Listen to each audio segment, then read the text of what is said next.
안녕하세요, 박자이너입니다. 이번 영상의 주제는 디자인과에서 필수적으로 사용할 줄 알아야 하는 프로그램 중 하나인 포토샵 프로그램에 대한 기본 강의 영상을 촬영하고 포토샵에 있는 다양한 툴들의 사용법과 포토샵 프로그램을 사용하기 전 반드시 알고 가야 할 포토샵의 기본적인 시스템에 대해서 설명을 드리려고 합니다. 앞으로 제가 사용할 수 있는 디자인 프로그램 포토샵, 일러스트, 라이노, 키샷, 프리미어 프로, 다빈치 리졸브, 인디자인 등등에 대한 프로그램들의 강의 영상을 차근차근 업로드할 예정입니다. 학교 디자인과 선배한테 디자인 프로그램을 관련하여 편안하게 배운다고 생각하시면서 영상을 시청해주시면 감사하겠습니다. 강의를 시작하기 이전에 디자인 프로그램에서의 활용 방법에는 정답이 없습니다. 같은 결과물을 만들어내더라도 사람마다 사용하는 툴이나 과정이 다를 수도 있고 제가 설명하는 방법대로 하지 않아도 다른 방법으로 결과물을 만들어낼 수 있다면 그것 또한 정답이라고 생각합니다. 이번 영상에서는 포토샵의 기본 구동 방식과 디자인과 과제를 수행하기 위해서 꼭 알고 있어야 할 툴의 기능들에 대해서 설명드리도록 하겠습니다. 그럼 지금부터 함께 포토샵을 알아보는 시간을 가지도록 하겠습니다. 네, 그럼 지금부터 포토샵에 대한 기본 강의 영상을 시작하도록 하겠습니다. 우선 포토샵을 실행시키면 지금 화면에 보이는 것처럼 여러 인포그래픽들이 보이실 겁니다. 처음에 보이는 인포그래픽의 요소는 최근 항목, 새 파일, 열기 등으로 크게 세 가지가 있습니다. 최근 항목은 말 그대로 최근에 작업했던 데이터들을 정렬하여 보여주는 기능입니다. 최근 항목의 정렬 방식으로는 크게 두 가지가 있으며 가로 정렬 방식과 이미지로 확대시켜 보여주는 정렬 방식이 있습니다. 또한 최근 항목 옆에 보이는 화살표를 누르시면 시간의 오름, 내림 순서대로 정렬을 하여 볼 수 있는 기능도 존재합니다. 다음은 새 파일 항목입니다.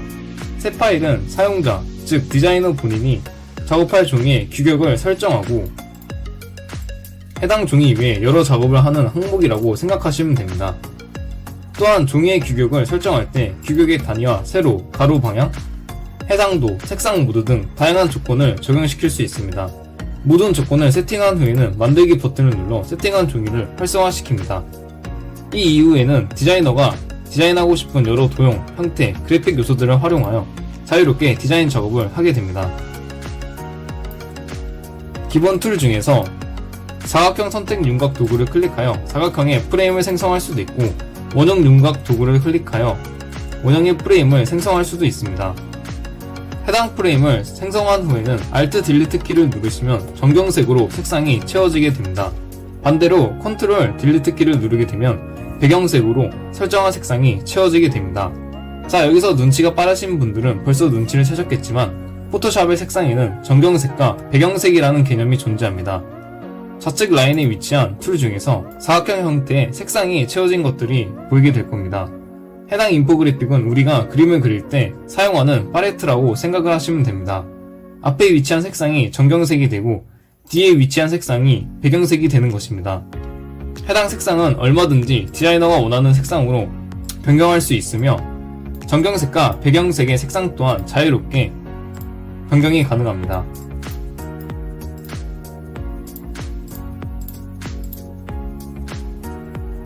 추가로 단순한 기본 도형이 아닌 곡선적인 형태나 복잡한 형태는 펜툴을 활용하여 라인을 그려주게 됩니다. 펜툴 같은 경우에는 처음에 초보자들이 사용하기에는 굉장히 낯설고 어렵게 느껴질 수는 있지만 조그만 연습을 하시다 보면 금방 실력이 향상될 거라고 생각을 합니다. 포토샵이 처음이신 분들은 인터넷에서 여러 이미지들을 불러와서 흔히 말하는 눕기 작업, 선 따기 작업을 많이 해보시는 것을 추천드립니다.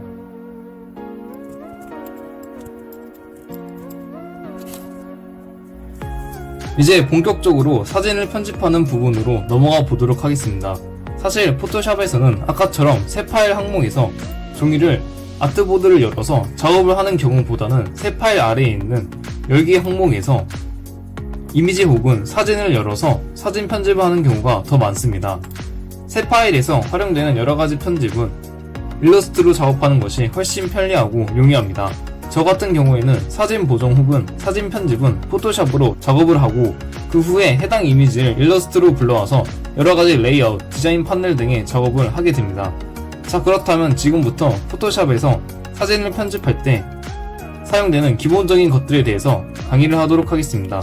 우선 열기를 클릭하시고 오늘 포토샵 강의에서 활용할 이미지를 불러오도록 하겠습니다. 처음으로 알아둬야 할 것은 이동 툴에 대해서 알아야 합니다. 이동 툴은 포토샵에서 열린 이미지를 자유롭게 이동시키고 확대 및 축소도 할 수 있게 해주는 매우 용이한 툴입니다. 이동 툴은 스페이스바를 누르면서 마우스 왼쪽을 클릭하면서 원하는 방향으로 이동시키면 이미지가 자유롭게 이동합니다. 이번에는 Alt키와 마우스 휠을 사용하여 확대와 축소를 해보겠습니다. Alt키를 누르면서 마우스 휠을 움직이면 줌 아웃이 됩니다. 이동과 확대 축소 기능은 매우 빈번하게 사용되는 툴이니 꼭 외워두시길 바랍니다. 그 다음으로 많이 사용하는 단축키는 Ctrl Z입니다. Ctrl Z는 현재 행했던 작업 바로 그 이전의 상태로 돌아가는 기능의 단축키입니다. 해당 단축키는 다른 어도비 프로그램이나 웬만한 디자인 프로그램에서 모두 같은 기능으로 사용되는 단축키이기도 하고 실제로 디자인 작업을 할 때 굉장히 많이 사용되는 단축키 중 하나이니 꼭 외우는 것을 추천드립니다. 이렇게 원형의 프레임에 색을 입힌 후 Ctrl Z를 누르게 되면 바로 이전의 행위로 들어가게 됩니다. 이런 식으로 Ctrl Z는 많은 디자인 프로그램에서 활용이 되어지니 꼭 외우시는 것을 추천드립니다. 다음으로 포토샵의 기본 툴들을 배우기 전에 포토샵의 기본 개념부터 알고 넘어가야 합니다. 처음 포토샵을 접할 때 가장 중요하게 알아야 할 것이 바로 레이어의 개념입니다. 레이어라는 개념을 처음 듣는 분들은 많이 생소하실 겁니다. 쉽게 설명을 하자면 포토샵을 하나의 스케치북이라고 생각하면 됩니다. 처음에 불러오는 이미지 혹은 처음에 생성한 종이가 배경이 되고 스케치북으로 따지면 맨 밑에 있는 종이가 되는 것입니다. 그 상태에서 레이어 추가를 통해 레이어를 추가할 때마다 종이가 하나씩 쌓여지는 느낌이라고 생각하시면 되고 각 레이어는 서로 다른 레이어에 간섭할 수 없으며 레이어의 순서에 따라 화면상에서 보이는 구도가 달라질 수도 있습니다. 다음으로는 올가미 툴과 자동 선택 툴이 있습니다. 올가미 툴, 자석 올가미 등이 모두 올가미 툴 유형에 속하며 올가미 툴을 활용하여 쉽게 라인을 잡을 수 있습니다. 개체 선택 툴도 비슷한 유형이며 오가미 툴이 외곽 라인을 잡으면서 라인을 형성하는 기능이라면 개체 선택 툴은 외곽 라인을 잡으면서 라인을 잡는 것이 아닌 이미지 내 개체들을 기준으로 라인을 잡는 기능이라고 생각하시면 됩니다. 개체 선택 툴 또한 올가미 선택 툴처럼 세 가지의 툴이 있으며 일반 개체 선택 툴은 이미지 내에 개별적인 개체를 한 번에 잡아주고 빠른 선택 도구는 마우스 왼쪽 버튼을 누르면서 사용하게 되면 비슷한 개체라고 인식되는 부분들이 연속으로 잡히게 되는 기능입니다.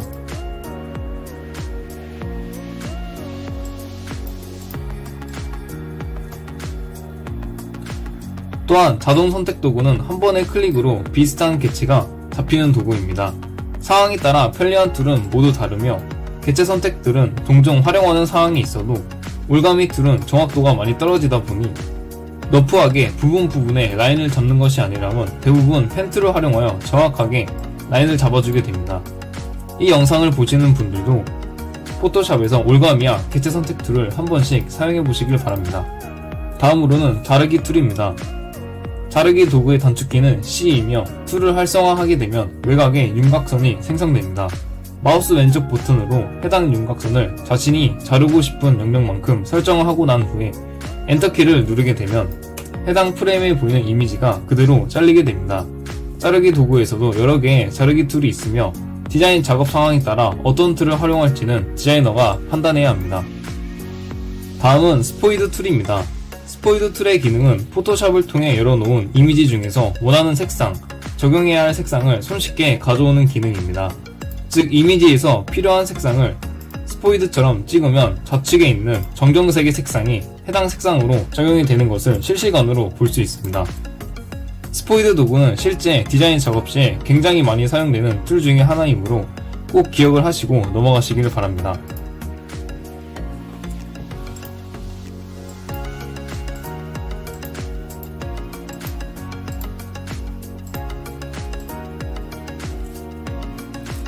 다음은 패치 툴입니다. 패치 툴은 주로 사진 보정에서 많이 사용하는 툴입니다.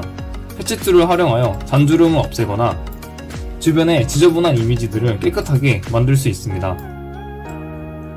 패치 툴의 사용 방법은 마우스 왼쪽 버튼을 누르고 있는 상태에서 지우고 싶은 부분을 라인으로 형성화시키고 난 후에 주변에 메꾸고 싶은 색상으로 끌어당기면 해당 부분이 깔끔하게 정리가 되는 것을 볼 수 있습니다. 패치 툴 또한 디자인 작업과 과제를 할 때 많이 사용되는 툴 중 하나이니 직접 사용을 해보시는 것을 추천드립니다. 다음은 브러쉬 툴입니다. 브러쉬 툴은 우리가 그림을 그릴 때 사용하는 붓이라고 생각을 하시면 됩니다. 앞서 말한 전경색과 배경색이 그림을 그릴 때 팔레트가 된다면 브러쉬는 물감을 적셔서 그림을 그리는 브러쉬가 되겠습니다. 브러쉬 같은 경우에는 좌측 상단에서 브러쉬의 크기와 경도 등을 조절할 수 있으며 그려지는 형태 또한 조절할 수 있습니다.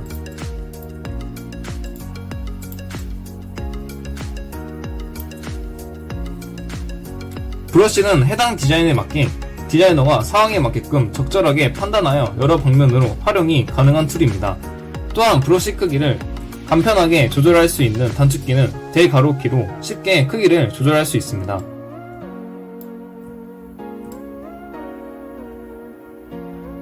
다음은 도장 툴입니다.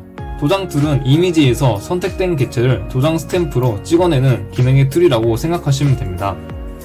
도장 툴의 사용 방법은 도장 툴을 선택한 후에 Alt키를 누르면서 마우스 왼쪽 버튼으로 본인이 복제하고 싶은 객체를 클릭합니다. 그 후에 선택된 객체를 붙여놓고 싶은 부분에 마우스로 클릭을 하여 활성화를 시켜주면 됩니다. 도장 툴 같은 경우 내가 원하는 객체를 늘릴 수도 있고 반대로 주변 배경을 찍어서 배경을 복사 붙여넣기 하면서 객체를 없앨 수도 있는 활용 방법에 따라 다양한 기능으로 사용이 가능한 툴입니다. 다음은 지우개 툴입니다. 지우개 툴은 선택된 레이어 혹은 배경 이미지 툴을 지워주는 툴입니다. 지우개는 브러쉬와 마찬가지로 지우개의 모양이나 크기, 경도 등을 세부적으로 설정이 가능합니다.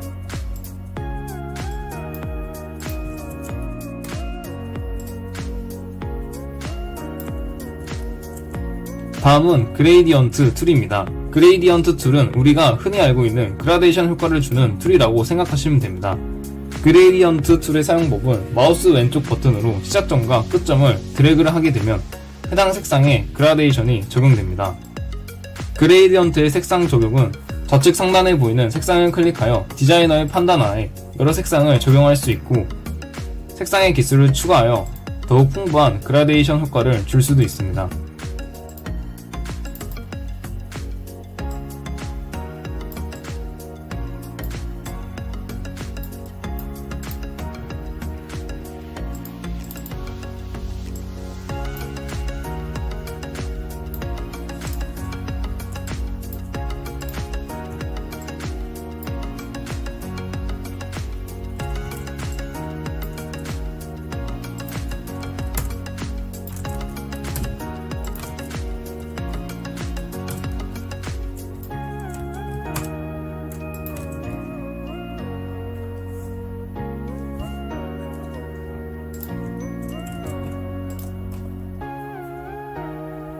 다음은 흐림 효과 툴입니다. 흐림 효과 툴은 사진에 블러 처리를 하는 것과 같은 효과를 주는 기능의 툴입니다. 흐림 효과는 제품 사진 혹은 인물 사진을 촬영하고 나서 피사체 이후에 시선이 분산되는 것을 막아주는 효과를 지닌 기능입니다.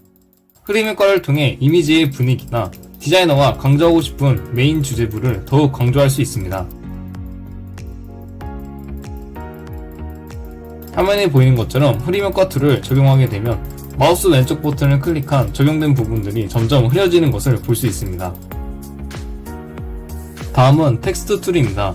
텍스트 툴은 여러 텍스트, 한글과 영어 등 다양한 문자를 입력할 수 있는 기능을 가진 툴입니다. 텍스트 툴의 세부적인 설정은 좌측에 분류되어 있는 여러 텍스트 세팅 효과에서 텍스트 효과를 세팅할 수 있습니다.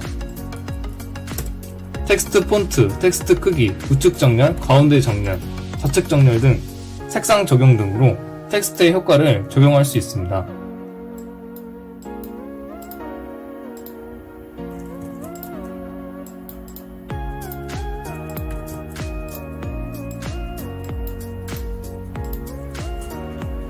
다음은 이미지의 크기를 자유자재로 변경하고 변형시킬 수 있는 자유변형, 단축키 Ctrl T입니다. 자유변형은 앞서 설명한 자르기와는 다른 성격의 이미지 컷 툴이라고 생각하시면 됩니다. 자르기는 해당 이미지의 크기가 아닌 자르기 영역 안에서 보여지는 이미지를 자르는 기능만 있을 뿐이지 이미지의 크기나 방향 등을 바꿀 수는 없습니다.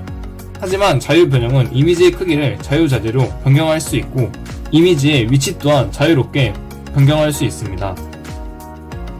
해당 이미지의 자유 변형을 눌러서 마우스 왼쪽 버튼으로 조절하면 이미지의 원본 비율이 유지된 상태로 크기가 조절이 되며 해당 이미지의 자유 변형을 눌러서 Shift 키를 누르면서 조절을 하게 되면 자유자재대로 디자이너가 원하는 크기대로 자유자재로 크기가 변형되는 것을 볼 수 있습니다. 추가로 컨트롤 키를 누른 상태에서 꼭지점을 당기거나 줄이게 되면 해당 부분만 길게 늘어나기도 하고 해당 부분만 줄어들게 되는 것을 볼 수 있습니다.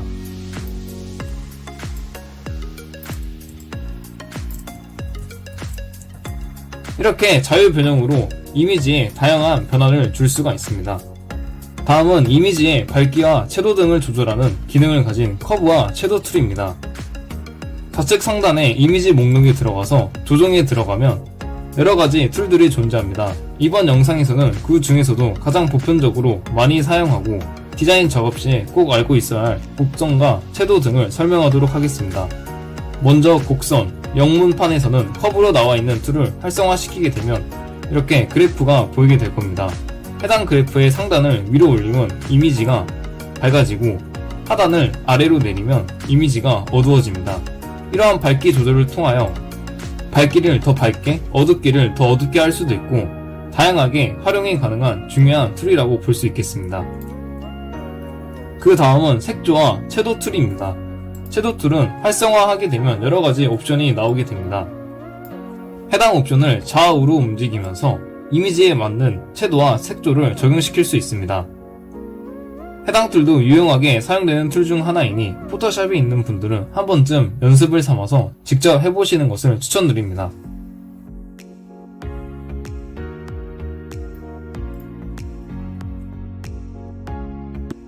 안녕하세요, 박자이너입니다.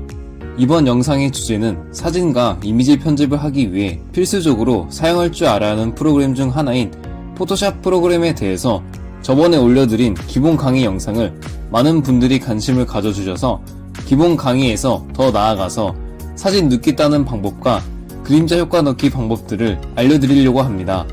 이번 영상에서는 포토샵의 사진 눕기 작업과 다양한 이미지와 사진에서 활용할 수 있는 어떻게 보면 포토샵에서 가장 많이 사용되고 중요하다고 생각되는 기능들을 함께 알아보도록 하겠습니다. 이번 영상을 시청하시고 연습을 하시면 실무에서도 적용이 가능한 좋은 기능들입니다.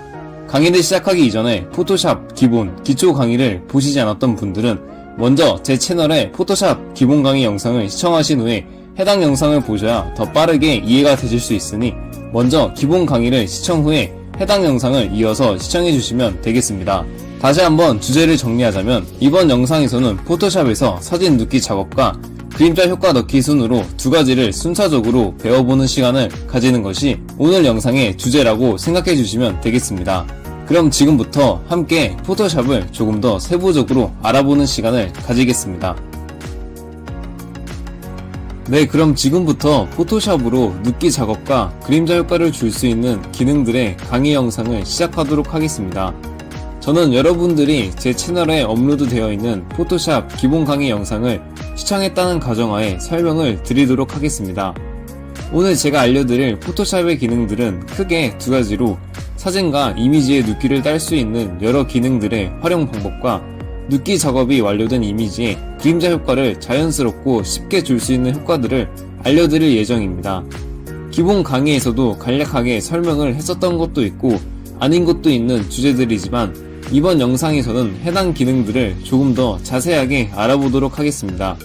이번 강의에서 다루는 기능들은 실무에서도 많이 사용되고 어떻게 보면 포토샵 기능에서 중요한 요소들 중 하나이니 여러분들이 강의 영상을 시청하실 때 집중을 하셔서 함께 따라해 보면서 영상을 완전하게 습득하시면 해당 기능들을 응용하여 원하는 사진, 이미지 편집을 충분히 하실 수 있다고 생각합니다.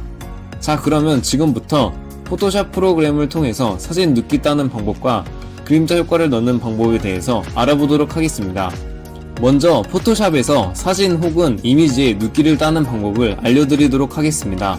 실제 실무에서도 포토샵을 통해서 사진을 보정하거나 눕기 따는 작업물들도 꽤 있으며 학교에서 과제를 할 때에도 눕기 따는 것은 필수적으로 알아야 한다고 생각합니다.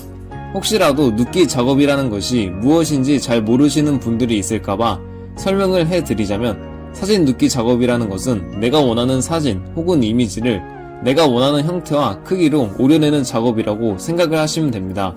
즉, 어떤 하나의 사진에서 내가 원하는 물체 혹은 형태를 가위로 오려내어 그 부분만 활용할 수 있도록 해주는 것을 사진 눕기 작업이라고 합니다. 사진 눕기 작업으로 활용되는 방법과 기능들은 정말 다양합니다. 유튜브에서도 포토샵 눕기 작업을 검색해 보시면 아시겠지만, 정말 많은 분들이 포토샵 눕기와 관련하여 여러 기능들과 방법들을 소개해 주시는 영상들이 있습니다. 저는 여러 방법들 중에서 여러분들이 이해하고 적용하기 쉽도록 단계별로 알려드릴 예정입니다. 눕기 작업이라는 것이 쉬운 사진도 있고 어려운 사진도 있는데, 상황에 따라서 알맞은 방법의 눕기를 적용해야 편리합니다. 이번 영상에서는 3개의 서로 다른 사진으로 포토샵 눕기 작업과 관련하여 설명을 드리도록 하겠습니다. 첫 번째로 나무 사진을 활용한 포토샵 눕기 작업입니다. 해당 사진은 구글에서 나무 사진으로 검색을 하시면 나오는 여러 사진들 중 하나이니, 여러분들도 비슷한 사진을 다운받으셔서 저와 함께 적용을 해보시면 좋을 것 같습니다. 우선 이 나무 사진은 매우 손쉽게 눕기 작업을 할 수 있습니다.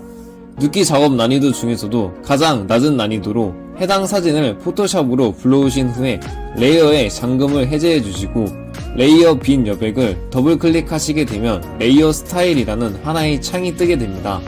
해당 창에서 밑에 보시면 혼합 조건이 있는데, 혼합 조건을 클릭하여 회색에서 파랑으로 변경을 해주시고, 선택된 레이어 옆에 보이는 세모 모양의 아이콘을 옆으로 적당한 값으로 움직여 주시면 나무 사진에서 나무와 풀을 제외한 다른 여백들이 자동으로 말끔하게 눕기 작업이 되는 것을 보실 수 있습니다.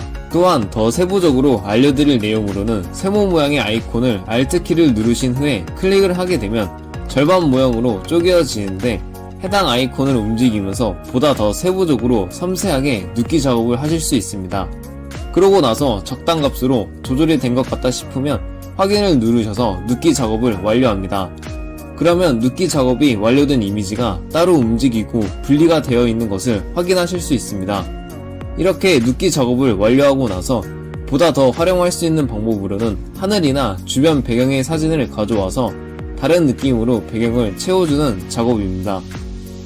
여러분들이 원하시는 배경 사진을 포토샵에서 불러와서 눕기 작업이 완료된 나무 레이어 밑에 배치하고 적당한 값으로 크기를 조절해주면 앞서 작업하기 전에 봤던 나무 사진과 다른 느낌의 나무 사진이 되는 것을 볼 수 있습니다. 이렇게 나무 사진 같은 경우에는 레이어 스타일에서 적당하게 파랑의 값을 조절하면서 눕기 작업을 하실 수 있습니다. 정말 간단하지 않나요? 하지만 현재 보시는 것처럼 항상 모든 사진을 이렇게 쉽게 눕기 작업을 할 수는 없습니다. 이렇게 레이어 스타일로 눕기 작업을 할 수 있는 사진들은 사진에서 오브젝트와 배경의 색상이 명확히 구분되거나 파랑의 소스 값이 확실히 층이 나누어져 있지 않으면 적용이 잘 되지 않습니다. 해당 기능은 매우 편리하지만 눕기 작업이 가능한 사진도 있고 불가능한 사진도 있으니 이 점을 알고 가시면 좋을 것 같습니다. 두 번째로 개체 선택 도구를 활용한 포토샵 눕기 작업입니다. 해당 사진은 코카콜라와 다른 여러 오브젝트들이 테이블 위에 얹혀져 있는 사진인데요. 저는 이번에 여기서 페트병 코카콜라의 사진만 눕기 작업을 해서 가져오고 싶습니다. 그럴 때 앞서 알려드린 레이어 스타일로 작업을 하게 되면 어떻게 될까요? 이번 사진에서는 레이어 스타일로 파란 값을 조절해주니 전에 봤던 나무 사진처럼 눕기 작업이 잘 되지 않는 것을 볼 수 있습니다. 이런 경우에는 편집자가 직접 툴을 사용해서 내가 원하는 사진의 형태를 따와야 합니다.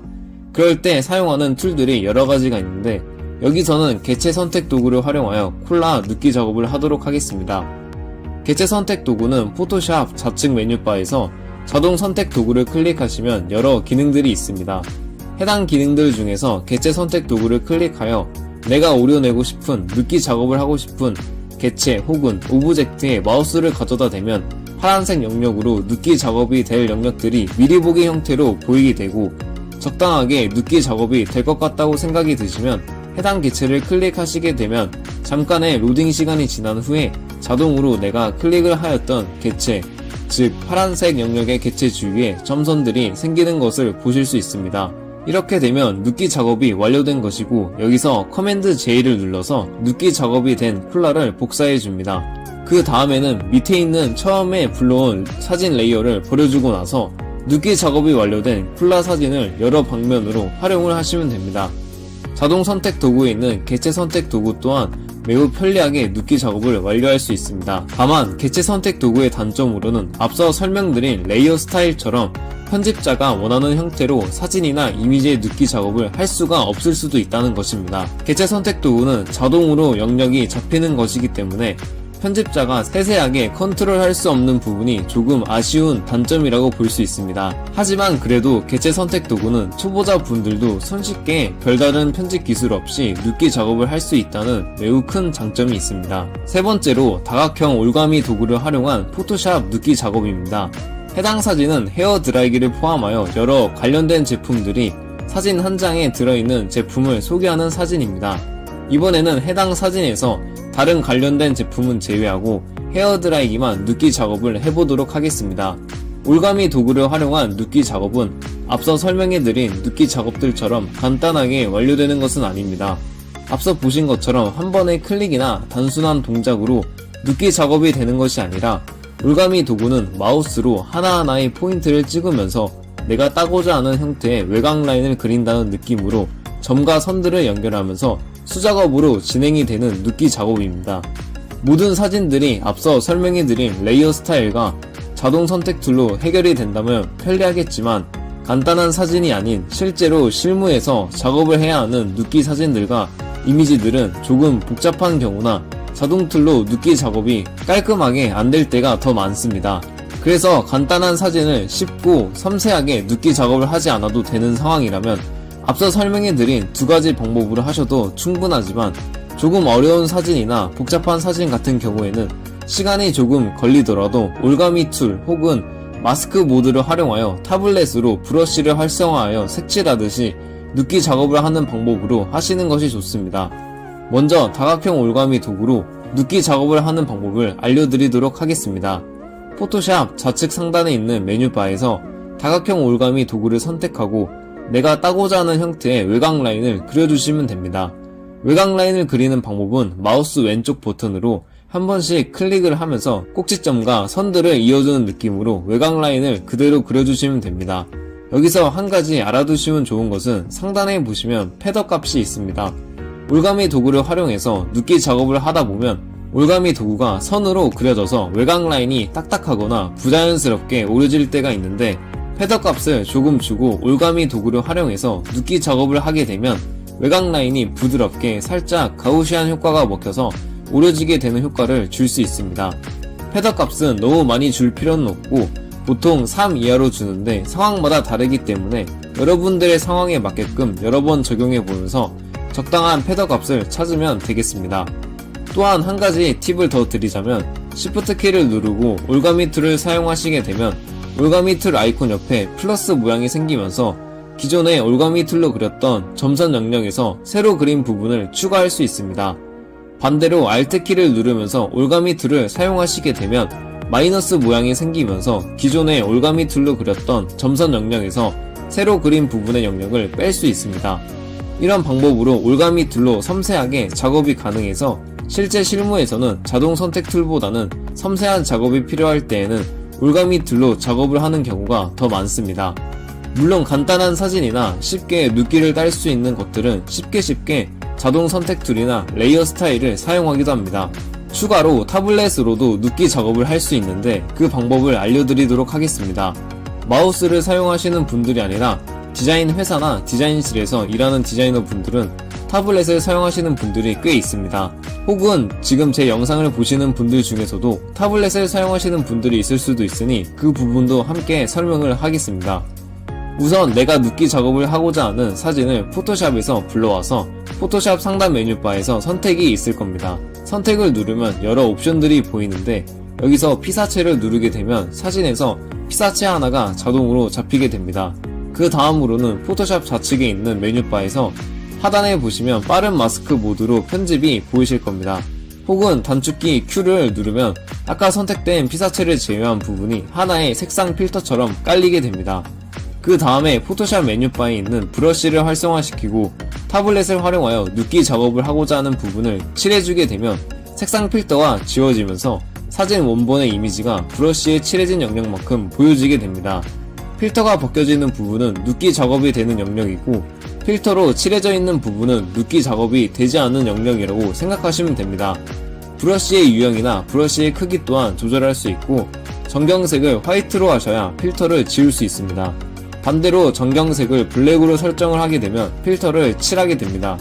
이런 식으로 브러쉬의 크기와 색상을 바꿔가면서 필터를 지우기도 하고 칠하기도 하면서 사진에서 원하는 오브젝트 형태를 브러쉬로 채워가면서 타블렛으로 편하게 작업을 하실 수 있습니다. 해당 기능은 브러쉬를 사용하는 방법이기 때문에 마우스보다는 타블렛을 활용하여 색칠하듯이 눕기 작업을 할 때 용이합니다.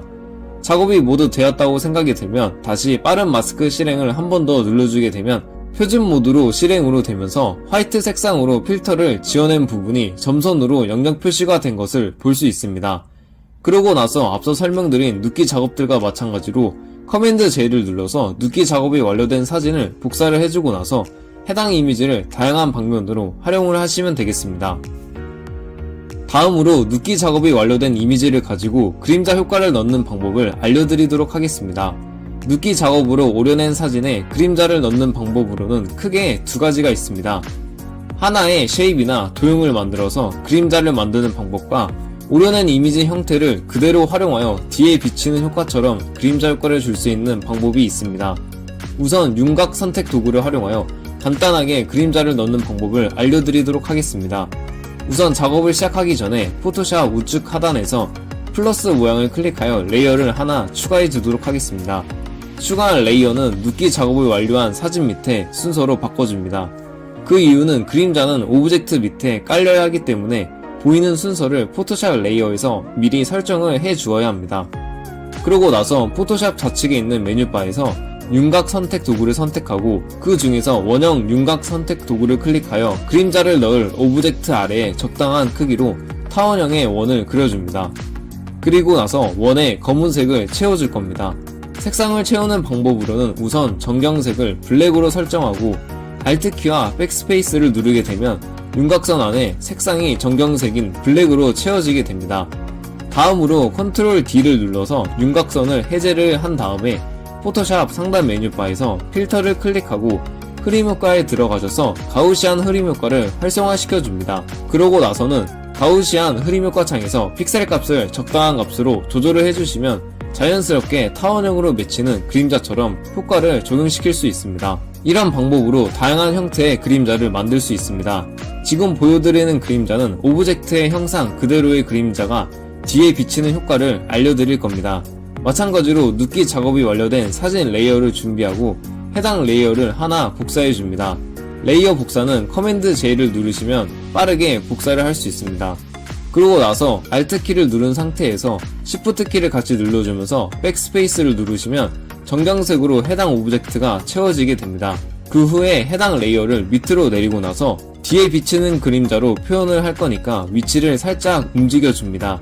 그 후에는 앞서 설명해드린 그림자 효과와 동일하게 필터에서 흐림 효과를 들어가고 가우시안 흐림 효과를 클릭하셔서 픽셀 값을 적절히 조절하시면 눕기 작업을 한 오브젝트의 형태 그대로인 그림자 형상이 뒤에 맺히는 듯한 효과를 줄 수 있습니다.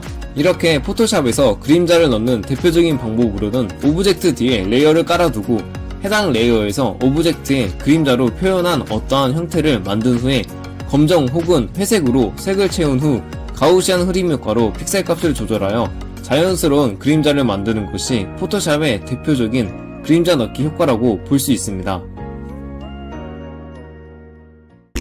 안녕하세요, 박자이너입니다. 이번 영상의 주제는 포토샵에서 인물 사진을 보정하는 방법 중에서 AI 기능을 사용하여 자동으로 인물 사진을 보정시켜주는 포토샵의 뉴럴 필터 기능을 알려드리기 위해 영상을 제작하게 되었습니다. 포토샵을 사용하시는 대다수의 많은 분들이 인물 사진을 보정할 때 포토샵을 사용하는데요. 보통 포토샵에서 제공되는 다양한 기능들을 사용해서 수작업으로 하나씩 인물 사진을 보정하게 되는데 그렇게 되면 시간도 오래 걸리고 실력이 좋은 분들이 아니라면 원하는 만큼 제품의 인물 보정의 결과값이 나오지 않을 수도 있습니다. 많은 분들이 포토샵을 사용해서 인물 보정을 하고 계시지만 포토샵의 신기능 중 하나인 AI 기술을 접목시켜서 자동으로 인물 보정을 해주는 기능인 뉴럴 필터 기능에 대해서 잘 모르고 계시는 분들이 꽤 있으신데요. 그렇기 때문에 제가 이번 영상에서 포토샵의 뉴럴 필터 기능에 대해서 어떤 기능들이 있고 어떻게 적용이 되는지를 쉽게 알려드리도록 하겠습니다. 아마 이번 영상을 시청하시고 나시면 포토샵에 이렇게 간단하고 좋은 기능이 있었다는 것을 왜 이제 알았는지 충격을 받으시는 분들도 꽤 있으실 것 같은데요. 그럼 거두절미하고 바로 포토샵의 뉴럴 필터 기능에 대해서 함께 살펴보도록 하겠습니다.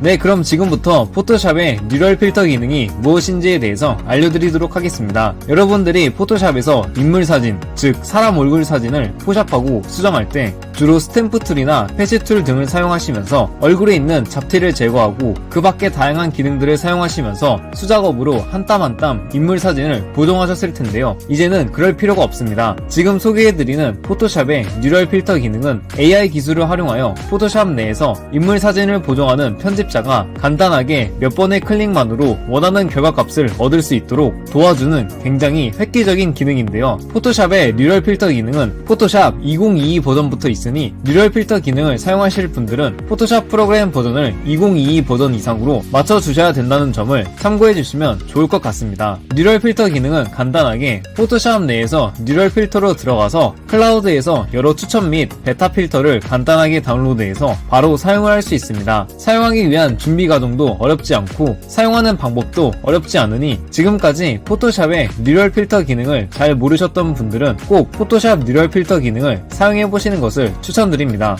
이처럼 획기적인 포토샵 뉴럴 필터 기능은 현재 계속 업그레이드 되는 과정이며 새로운 필터들이 계속 나오고 있으니 앞으로의 기대 효과도 긍정적이라고 생각합니다. 아마 제 생각에는 시간이 조금만 더 지나면 앞으로 포토샵 내에서 인물 사진을 보정할 때 번거롭게 수작업으로 하나씩 만지는 과정이 많이 생략되고 뉴럴 필터를 사용해서 초보다도 쉽고 간단하게 인물 사진 보정을 할 수 있게 될 거라고 생각합니다. 포토샵의 뉴럴 필터 기능은 인물 사진으로 인식이 되는 사람 얼굴이 나와 있는 사진 혹은 이미지만 인식이 되어서 다른 제품이나 풍경 같은 인물 사진이 아닌 다른 사진과 이미지에서는 적용이 되지 않습니다. 그렇기 때문에 인물 사진 보정을 주로 하시는 분들 혹은 인물 사진 보정을 쉽고 간단하게 효과적으로 하시려는 분들에게 특화되어 있는 기능이라고 볼 수 있습니다. 실제로 포토샵 뉴럴 필터를 사용해보는 과정을 보시면 아시겠지만 포토샵 뉴럴 필터의 기능에는 단순히 인물 사진을 깨끗하게 보정하는 기능을 넘어서서 인물 사진의 표정을 바꾸거나 얼굴 나이를 바꾸고 머리숱을 바꾸고 눈 방향을 바꾸는 등 포토샵 내에서 쉽게 할 수 없었던 인물 보정 편집 기능을 제공하고 흑백 사진을 컬러 사진으로 바꾸거나 인물 사진의 스타일을 자유자재로 바꿀 수 있습니다. 실제로 사용을 해보면 굉장한 기능이라는 것을 쉽게 알 수 있는데요. 그럼 포토샵 뉴럴 필터 소개는 여기까지 하고 이제 실제로 포토샵에서 사진과 이미지를 뉴럴 필터 기능을 사용해보면서 어떤 과정으로 편집이 되는지 함께 살펴볼까요? 네, 그럼 지금부터 포토샵에서 불러온 사진과 이미지를 뉴럴 필터를 사용해서 인물 보정을 간단하고 쉽게 적용하는 방법에 대해서 알려드리도록 하겠습니다. 우선 뉴럴 필터 기능을 사용하기 위해서 사람 얼굴 사진 혹은 이미지를 포토샵 내에서 불러와서 뉴럴 필터 기능을 사용하도록 하겠습니다. 앞서 말씀드렸다시피 뉴럴 필터 기능은 사람 얼굴로 인식이 되지 않는 사진과 이미지에서는 적용할 수 없으니 뉴럴 필터를 사용하실 분들은 꼭 사람 얼굴 사진, 인물 보정을 할 사진과 이미지를 포토샵에 불러와서 사용하셔야 합니다. 자, 그럼 이제부터 포토샵 AI 기술이 접목된 뉴럴 필터 기능을 사용해볼까요? 뉴럴 필터 기능은 포토샵 상단 메뉴에서 필터 기능에 뉴럴 필터라고 적혀있는 기능을 클릭하시면 로딩이 완료된 후에 해당 이미지에 적용시킬 수 있는 뉴럴 필터 기능이 활성화되게 됩니다. 이제 여기서 다양한 뉴럴 필터 기능들을 하나씩 사용해보면서 어떤 과정과 느낌으로 인물 사진이 보정이 되는지 살펴보도록 하겠습니다. 먼저 뉴럴 필터 기능의 모든 필터를 보시면 크게 5가지의 카테고리가 있습니다. 인물, 크리에이티브, 색상, 포토그래피, 복구로 구성이 되어 있는 것을 볼 수 있죠. 우선 인물 사진 보정의 기본 중의 기본인 피부 보정을 해보도록 하겠습니다. 편집을 하기 전 인물 사진을 보시면 얼굴에 주근깨가 조금씩 보이는 것을 확인할 수 있는데요. 뉴럴 필터 기능을 사용해서 간단하게 보정을 해보도록 하겠습니다. 피부 보정을 하는 방법은 뉴럴 필터에서 피부를 매끄럽게 기능을 활성화시키고 나서 흐림 효과의 값을 키워주면 되는데요. 흐림 효과 값을 100으로 설정하면 처음에 원본 인물 사진에서 보였던 주근깨 자국들이 흐릿하게 처리되면서 인물 보정이 쉽고 간단하게 완료된 것을 확인할 수 있습니다. 이처럼 기존에는 포토샵 기능을 사용해서 편집자가 수작업으로 하나씩 만져주었던 인물 사진 보정 작업이 뉴럴 필터 기능을 사용하면서 매우 쉽고 간단하게 편집이 완성되는 것을 볼 수 있습니다. 이렇게 피부 보정을 하는 기능 이외에도 다양한 기능들이 있습니다. 자, 다음에는 다른 인물 사진을 활용해서 뉴럴 필터 기능을 적용시켜 보도록 하겠습니다. 현재 보이는 인물 사진의 표정과 얼굴 나이, 머리숱, 눈 방향 등을 매우 쉽고 간단하게 바꿔줄 수 있는데요. 앞선 인물 사진과 마찬가지로 필터에서 뉴럴 필터를 클릭해서 뉴럴 필터를 활성화시키게 되면 인물 카테고리에 스마트 인물 사진 기능이 있습니다. 스마트 인물 사진을 활성화시키면 행복, 얼굴 나이, 머리숱, 눈 방향의 기능이 활성화되는 것을 볼 수 있는데요. 여기서 행복 값을 키워주면 일정 시간이 지난 후에 사진에 있는 인물의 표정이 변화되는데 입꼬리가 올라가면서 웃는 모습의 얼굴 표정으로 자동으로 변환이 되게 됩니다. 어떠신가요? 굉장히 놀라운 기능이 아닌가요? 이렇게 클릭 몇 번만으로 인물의 표정을 변화시킬 수 있다는 게 그저 놀라울 따름입니다. 이것뿐만이 아닙니다. 얼굴 나이 값을 올려주면 더 나이가 들어 보이게 인물 사진이 바뀌고 반대로 얼굴 나이 값을 줄여주면 더 젊어 보이게끔 인물 사진이 바뀌게 되죠. 이렇게 우리가 포토샵 내에서 수작업으로 편집을 한다면 굉장히 힘들었을 인물 사진 보정 편집을 AI 기술을 사용해서 인물 사진 보정을 매우 간단하고 쉽게 적용시킬 수 있습니다. 또한 머리숱 값을 조절해주면 편집자가 조절한 수치 값만큼 머리숱이 바뀌게 되고 눈 방향 또한 편집자가 좌우로 수치 값을 적용시킨 만큼 눈 방향이 자유자재로 매우 간단하고 쉽게 적용되어 편집되는 것을 확인할 수 있습니다. 뉴럴 필터 기능을 알게 된 이상 포토샵에서 인물 사진을 보정할 때 뉴럴 필터 기능을 사용하지 않을 수는 없겠네요. 이렇게 인물을 위주로 보정하는 것 이외에 인물 사진의 스타일을 변화시킬 수도 있습니다. 뉴럴 필터 기능에서 크리에이티브 기능을 보시면 스타일 변환이 있는데 해당 기능을 활성화시키고 나서 아티스트 스타일 중에서 하나를 클릭하시면 일정 시간이 지난 후에 인물 사진에 해당 아티스트 스타일이 적용되어 편집이 되는 것을 볼 수 있습니다. 이처럼 인물 사진을 편집자가 원하는 아티스트 스타일로 쉽고 간단하게 바꿔주는 기능도 있습니다. 또한 뉴럴 필터에는 여러분들이 놀라실 만한 기능이 한 가지 더 있는데요. 바로 흑백 사진을 컬러 사진으로 매우 쉽고 간단하게 바꿔주는 기능입니다. 현재 보이는 흑백 사진을 컬러 사진으로 바꿔보도록 하겠습니다. 마찬가지로 포토샵 상단 메뉴의 필터 기능에서 뉴럴 필터를 클릭하여 활성화시켜주고 난 이후에 이번에는 색상 카테고리에서 색상화 기능을 사용해 보도록 하겠습니다. 색상화 기능을 활성화시켜 주시면 일정 시간이 지난 이후에 필터 기능이 인물 사진에 적용이 되면 아무런 작업을 하지 않아도 자동으로 흑백 사진을 컬러 사진으로 복원시키는 편집이 완료된 것을 볼 수 있는데요. 어떠신가요? 굉장히 놀라운 기능이죠. 그동안 흑백 사진을 컬러 사진으로 복원시키기 위해서 이것저것 알아보고 포토샵에서 힘들게 작업을 하셨던 분들이 억울하실 수도 있을 정도로 너무나도 간단하고 쉽게 흑백 사진이 컬러 사진으로 복원이 되는데요. 여기서 컬러로 복원된 인물 사진의 채도 값이나 여러가지 세부적인 색상 값을 컨트롤해서 조절할 수 있습니다. 이렇게 인물 사진에서 뉴럴 필터 기능을 사용하여 적용된 값이 완료되었다면 완료를 눌러서 인물 사진 보정을 끝마치면 편집 작업 과정이 완료되는 매우 간단한 기능입니다. 포토샵으로 인물 사진 보정에 어려움을 겪는 분들이 뉴럴 필터 기능을 적극적으로 활용하시면 어려운 인물 사진 보정이라도 수월하게 편집을 할 수 있을 거라고 생각합니다. 안녕하세요, 박자이너입니다. 이번 영상의 주제는 디자인과에서 필수적으로 사용할 줄 알아야 하는 프로그램 중 하나인 일러스트 프로그램에 대한 기본 강의 영상을 촬영하고 일러스트에 있는 다양한 툴들의 사용법과 일러스트 프로그램을 사용하기 전 반드시 알고 가야 할 일러스트의 기본적인 시스템에 대해서 설명을 드리려고 합니다. 앞으로 제가 사용할 수 있는 디자인 프로그램, 포토샵, 일러스트, 라이노, 키샷, 프리미어 프로, 다빈치 리졸브, 인디자인 등등에 대한 프로그램들의 강의 영상을 차근차근 업로드할 예정입니다. 학교 디자인과 선배한테 디자인 프로그램과 관련하여 배운다고 편안하게 생각하시면서 영상을 시청해주시면 감사하겠습니다. 강의를 시작하기 이전에 디자인 프로그램에서의 활용 범위는 정답이 없습니다.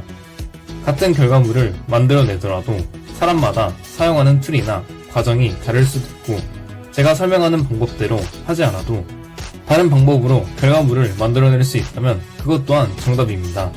이번 영상에서는 일러스트의 기본 구동 방식과 디자인과 과제를 수행하기 위해서 꼭 알고 있어야 할 툴의 기능들에 대해서 설명드리도록 하겠습니다. 그럼 지금부터 함께 일러스트를 알아보는 시간을 가지겠습니다. 네, 그럼 지금부터 일러스트에 대한 기본 강의 영상을 시작하도록 하겠습니다. 우선 일러스트를 실행시키면 지금 화면에 보이는 것처럼 여러 인포그래픽들이 보이실 겁니다. 처음에 보이는 인포그래픽의 요소는 최근 항목, 새 파일, 열기 등으로 크게 세 가지가 있습니다. 최근 항목은 말 그대로 최근에 작업했던 데이터들을 정렬하여 보여주는 기능입니다.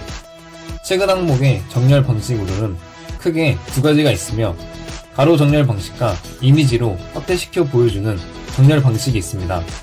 또한 최근 항목 옆에 보이는 화살표를 누르시면 시간의 오름, 내림 순서로 정렬하여 볼 수 있는 기능도 존재합니다. 다음으로는 새로 만들기와 열기 항목의 인포그래픽입니다. 앞서 포토샵 기본 강의에서는 새 파일과 열기 항목이 있었습니다. 그 중에서 포토샵은 새 파일로 아트보드를 열어서 디자이너가 직접 편집하는 작업보다는 열기 항목을 통해 이미지를 열어서 이미지와 사진을 편집하는 작업을 많이 한다고 설명을 드렸습니다. 반면에 일러스트는 열기 항목으로 이미지를 열어서 편집하기보다는 새로 만들기 항목을 사용하여 디자이너가 필요한 아트보드를 열어서 직접 편집하는 경우가 더 많습니다. 즉 포토샵에서는 열기 항목으로 사진을 불러와서 작업을 하는 것이 주를 이룬다면 일러스트에서는 새로 만들기 항목을 활용하여 직접 편집하는 것이 주를 이룬다고 생각하시면 됩니다. 새로 만들기 항목을 통해서 기본적인 툴과 사용 방법에 대해서 설명을 해야 하니 이번에는 열기 항목을 먼저 보도록 하겠습니다. 열기 항목의 기능은 사용자가 원하는 파일을 일러스트로 불러올 수 있게 도와주는 기능입니다. 사용자가 편집하였던 일러스트 파일 형식이나 포토샵 파일 형식, PDF 파일 형식, 이미지 형식 등등 다양한 파일 형식들을 일러스트로 불러올 수 있으며 불러온 파일은 일러스트 내에서 자유롭게 편집을 할 수 있습니다. 이와 달리 새로 만들기는 디자이너가 편집할 아트보드를 세부적으로 설정하여 생성할 수 있게 해주는 기능입니다. 기본적으로 일러스트를 사용하기 전에 아트보드를 생성하는 세부적인 요소들을 충분히 인지하고 넘어가셔야 합니다. 새로 만들기를 눌러서 뜨는 창에 보면 우측에 사전 설정 세부 정보들이 쭉 나열되어 있습니다. 해당 세부 정보들이 있는 기능들로는 아트보드의 제목, 즉 파일의 제목을 수정할 수 있는 제목란과 아트보드의 폭과 높이, 즉 크기를 설정할 수 있는 부분, 세로 혹은 가로의 방향성을 설정할 수 있는 부분과 아트보드의 개수 등을 설정할 수 있으며 색상 유형과 해상도 등을 세부적으로 설정할 수 있는 기능들이 존재합니다. 포토샵에서 편집이 된 예시 이미지를 하나 불러와서 웹 대형 사이즈의 아트보드 위에 제품 팜플렛을 제작하는 것을 예시로 이번 일러스트 기본 강의를 진행하도록 하겠습니다. 아트보드지를 생성한 후에 좌측 상단에 파일 항목을 누르셔서 열기 버튼을 누른 후 본인이 편집할 이미지를 불러옵니다. 해당 이미지는 이전에 이미 포토샵에서 이미지에 대한 수정과 보정이 다 되었다는 가정하에 일러스트 편집을 진행하도록 하겠습니다. 다음으로는 일러스트 활용 부분에서 기본적으로 알아야 할 개념들에 대해서 설명을 해드리겠습니다. 이전에 제가 올린 포토샵 기본 강의 영상을 보고 오신 분들은 이해가 더 빠르시겠지만 일러스트와 포토샵의 구성은 비슷합니다. 다만 포토샵은 사진 편집을 하는 것에 더욱 집중되어 있고 일러스트는 편집된 사진을 활용하여 기타 다른 편집을 하는 것에 더욱 집중되어 있다고 생각하시면 됩니다. 즉 일러스트는 포토샵에서 제공되는 이미지 편집 툴, 예를 들어 커브나 패치, 색조 대비 등등을 제외하면 일러스트에서도 거의 모든 기능이 있다고 생각하시면 됩니다. 일러스트의 활용 방안으로는 팜플렛, 판넬, 홍보물, 포스터, 리플렛, PPT 디자인 등등 매우 다양하며 작업량이 많을 때에는 여러 장의 아트보드지를 생성한 후에 작업을 하는 경우도 있습니다. 우선 이번 영상은 기초를 다루는 기본 영상이니 하나의 아트보드지에 간단한 제품 팜플렛을 작업하는 진행 방식을 보면서 기본적인 일러스트 툴에 대한 개념을 익히도록 하겠습니다. 일러스트도 포토샵처럼 정경색과 배경색의 개념이 존재합니다. 좌측에 보이는 도구 툴 중에서 사각형의 색상이 채워져 있는 인포그래픽이 일러스트 내에서 선택된 객체들의 색상을 변경시켜주는 기능을 하는 툴입니다. 앞서 포토샵 강의 영상에서 해당 인포그래픽은 우리가 그림을 그릴 때 사용하는 팔레트라고 설명을 하였습니다.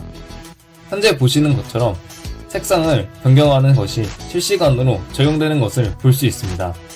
일러스트에서 색상은 칠과 선이라는 명칭으로, 칠은 구멍이 없는 사각형 인포그래픽을 말하며 선은 구멍이 있는 사각형의 인포그래픽을 의미합니다. 칠의 색상을 변경하면 선택된 객체의 칠 부분에 해당하는 색상이 변경되고, 선의 색상을 변경하면 해당 객체의 선에 해당하는 색상이 변경이 됩니다. 또한 선의 굵기는 우측에 있는 모양 인포그래픽 중 획의 굵기를 조절하면 해당 굵기에 맞게끔 조절이 되고, 불투명도 값을 조절하면 해당 객체의 투명도가 설정한 만큼 변하게 됩니다. 이 기능은 포토샵에도 있는 기능이며 같은 개념이라고 생각하시면 됩니다. 처음으로 알아야 할 것은 이동 툴입니다. 이동 툴은 일러스트에서 열린 이미지를 자유롭게 이동시키고 확대 및 축소도 할 수 있게 해주는 매우 용이한 툴입니다. 이동 툴은 스페이스바를 누르면서 마우스 왼쪽을 클릭하면서 원하는 방향으로 이동시키면 이미지가 자유롭게 이동합니다. 이번에는 Alt키와 마우스 휠을 사용하여 확대와 축소를 해보겠습니다. Alt키를 누르면서 마우스 휠을 움직이면 줌 아웃이 됩니다. 이동과 확대 축소 기능은 매우 빈번하게 사용되는 툴이니 꼭 외워두시길 바랍니다. 그 다음으로 많이 사용하는 단축키는 Ctrl Z입니다. Ctrl Z는 현재 행했던 작업 바로 그 이전의 상태로 되돌아가는 기능의 단축키입니다. 해당 단축키는 다른 어도비 프로그램이나 웬만한 디자인 프로그램에서 모두 같은 기능으로 사용되는 단축키이기도 하고, 실제로 디자인 작업을 할 때 굉장히 많이 사용하는 단축키 중 하나이니 꼭 외우는 것을 추천드립니다. 그 다음으로 알아두면 좋은 단축키로는 Alt키와 Ctrl 플러스 숫자 2입니다. Alt키는 클릭한 해당 객체를 복사하여 자유롭게 편집자가 원하는 위치에 놓을 수 있는 매우 편리한 단축키입니다. 해당 단축키 또한 대부분의 디자인 프로그램에서 활용되는 단축키이면서 실제 디자인 작업 시에 많이 활용되는 단축키이니 꼭 외우시는 것을 추천드립니다. 다음으로 컨트롤과 숫자 2의 단축키가 있습니다. 해당 단축키는 일러스트 작업 시에 선택된 객체들의 락을 걸어서 잠그는 기능을 가진 단축키입니다. 일러스트 작업을 하다보면 한 화면에 여러 개의 도형, 편집 요소들이 엉켜있게 되는데, 그런 경우에 여러 객체들이 계속 잡히게 되면 작업을 할 때 많은 번거로움을 느끼게 됩니다. 이런 상황에서 편집자가 원하는 객체만 선택할 수 있도록 다른 객체들을 잠글 수 있게 도와주는 단축키가 바로 컨트롤과 숫자 2입니다. 객체 선택 잠금을 해제할 때는 컨트롤과 Alt키 그리고 숫자 2를 함께 누르시면 잠금이 해제됩니다. 앞서 설명해드린 이동키와 단축키들은 디자인 작업 시에 많이 활용이 되는 단축키들이니 한 번쯤 직접 해보시는 것을 추천드립니다. 다음으로는 기본 도형 툴입니다. 좌측 도구 모음 인포그래픽 중에서 사각형 도구가 일러스트의 기본 도형 툴들이 포함되어 있는 항목입니다. 사각형 도구 툴에서 여러 사각형의 형태를 생성할 수 있으며 사각형뿐만이 아니라 원형, 다각형, 별 모양 등등의 도형을 자유롭게 생성할 수 있습니다. 다각형과 별 모양 같은 경우에는 생성하기 전에 마우스 왼쪽 버튼을 클릭하게 되면 면과 점의 개수를 미리 설정할 수 있습니다. 디자인 컨셉에 맞게끔 필요한 도형을 생성하기 편리한 툴입니다. 사각형과 원형 또한 마우스 왼쪽 버튼을 한번 클릭하면 크기를 미리 설정할 수 있는 설정값이 나오게 되며, 크기를 설정하지 않고 자유롭게 생성하고 싶으시면 왼쪽 버튼을 길게 누르면서 끌어당기는 느낌으로 도형을 생성하면 자유로운 크기로 생성할 수 있습니다. 추가로 도형을 생성할 때나 이미지 크기 등 일러스트 내에서 위치나 크기를 변경할 때 Shift 키를 같이 누르면서 변경을 하면 정비례로 크기와 위치가 조정이 되는 것을 확인할 수 있습니다. 일러스트 내에서 Shift 키를 활용하여 조정하는 경우도 많으니 해당 부분도 꼭 짚고 넘어가시면 좋을 것 같습니다. 이렇게 기본 도형 툴에 대해서 배워보았는데, 지금부터 기본 도형 툴을 활용하여 간단하게 제품 팜플렛의 레이아웃을 편집해 보도록 하겠습니다.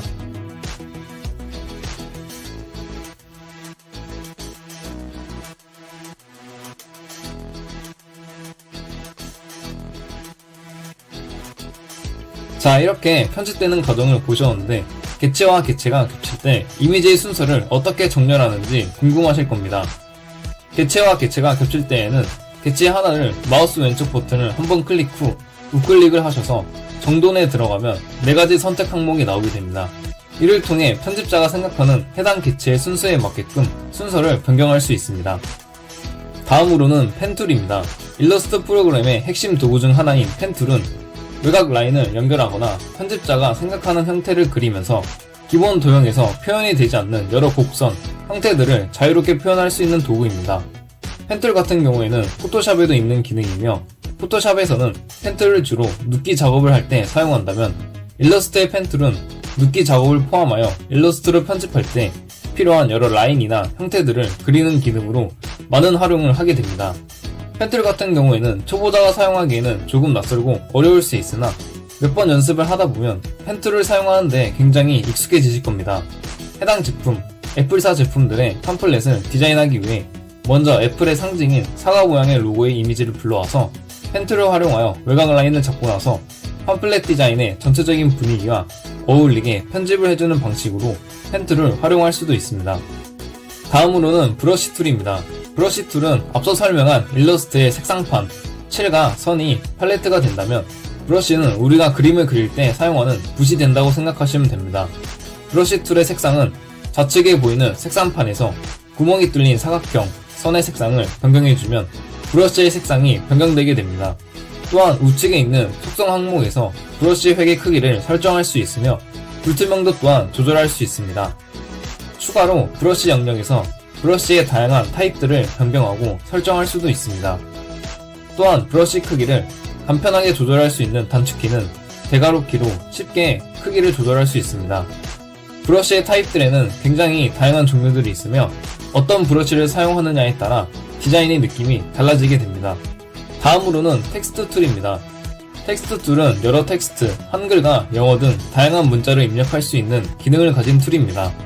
텍스트 툴의 세부적인 설정은 우측에 있는 속성창에 있는 여러 세부 설정에서 텍스트 효과를 세팅할 수 있습니다. 텍스트 폰트, 텍스트 크기, 자간과 자간의 너비와 높이를 조절할 수 있으며 좌측 정렬, 가운데 정렬, 우측 정렬 등으로 텍스트를 정렬시킬 수도 있습니다. 또한 텍스트의 색상은 좌측에 있는 칠과 선 색상을 변경해주면 해당 색상에 맞게끔 텍스트의 색상이 변경되는 것을 확인할 수 있습니다. 칠 색상은 텍스트 내부의 색상을, 선 색상은 텍스트 외곽 라인의 색상을 변경시키게 되고, 텍스트 외곽 라인의 두께는 우측에 있는 획의 크기를 변경하게 되면 외곽 라인의 두께가 획의 변경에 맞게끔 두꺼워지고 얇아지는 것을 확인할 수 있습니다. 다음으로는 그림자 효과 툴입니다. 그림자 효과 툴은 선택된 객체에 그림자가 깔려있는 것과 같은 효과를 주는 도구입니다. 그림자 효과는 텍스트와 이미지와 상관없이 모든 객체에 적용시킬 수 있으며, 그림자 효과를 통해서 해당 객체의 입체감과 돋보이게 해주는 효과를 줄 수 있습니다. 그림자 효과는 좌측 상단 메뉴바에서 효과에 들어가셔서 스타일화에 들어간 후 그림자 만들기를 클릭하시면 그림자 만들기라는 창이 뜨게 됩니다. 해당 창에서 그림자의 여러 모드를 설정할 수 있고, 불투명도, 객체를 기준으로 그림자의 위치, X값, Y값과 흐림 효과, 그림자의 색상 등을 자유롭게 세부 설정을 할 수 있습니다. 다음으로는 이미지의 회전과 크기 조정입니다. 일러스트 편집 화면에서 객체나 이미지를 마우스 왼쪽 버튼을 누르게 되면 해당 객체 위주로 하얀색 조그만 박스들이 생기게 됩니다. 해당 점들은 객체의 꼭지점이라고 생각하시면 됩니다. 해당 점을 기준으로 객체를 회전시킬 수도 있고 객체를 늘리거나 줄일 수도 있습니다.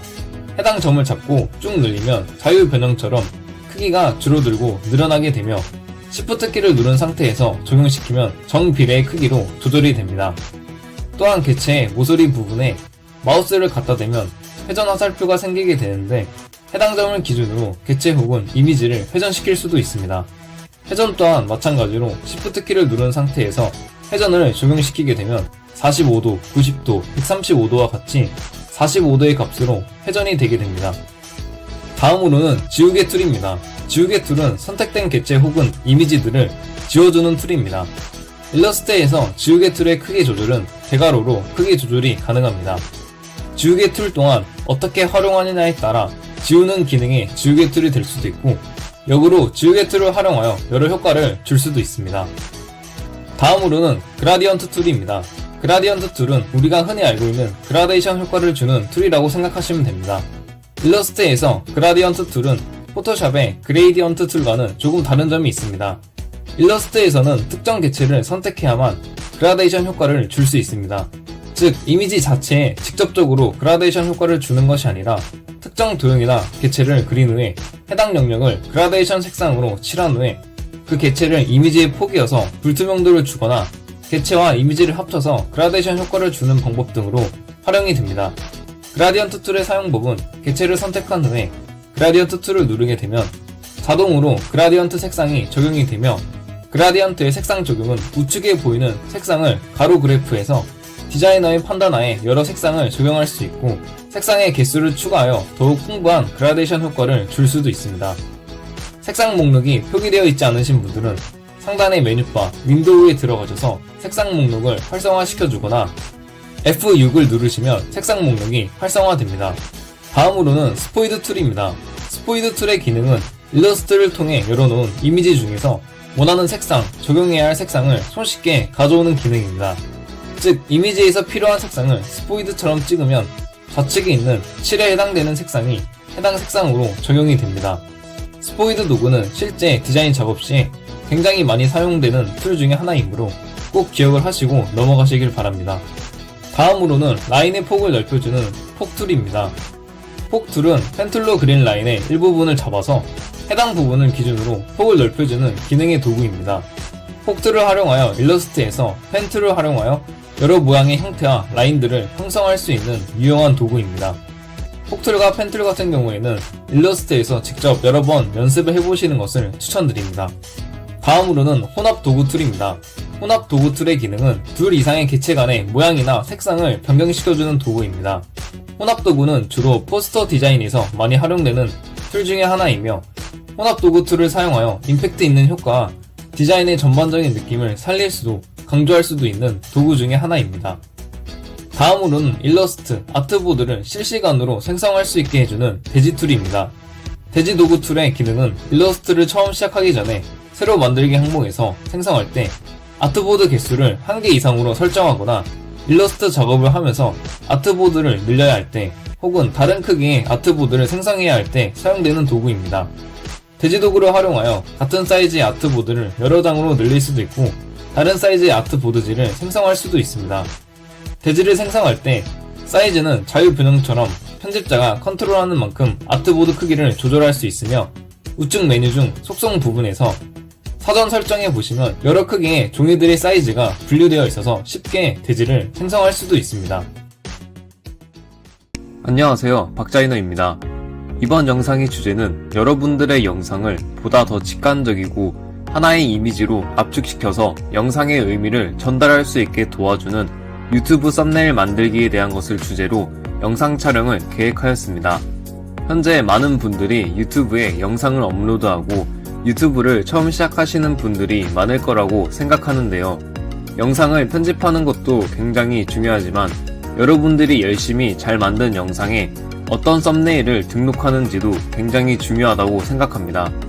여러분들도 유튜브를 많이 보신 경험으로 느끼시겠지만 영상을 시청하시기 전에 유튜브에 보고 싶은 영상을 검색하고 나서 여러 영상들 중에서 영상의 썸네일을 먼저 보고 나서 마음에 드는 조금 더 관심이 가는 썸네일의 영상을 시청하실 거라고 생각합니다. 그렇기에 영상의 썸네일은 영상 편집만큼이나 중요한 부분이라고 볼 수 있겠습니다. 유튜브 썸네일을 만드는 방법은 굉장히 다양합니다.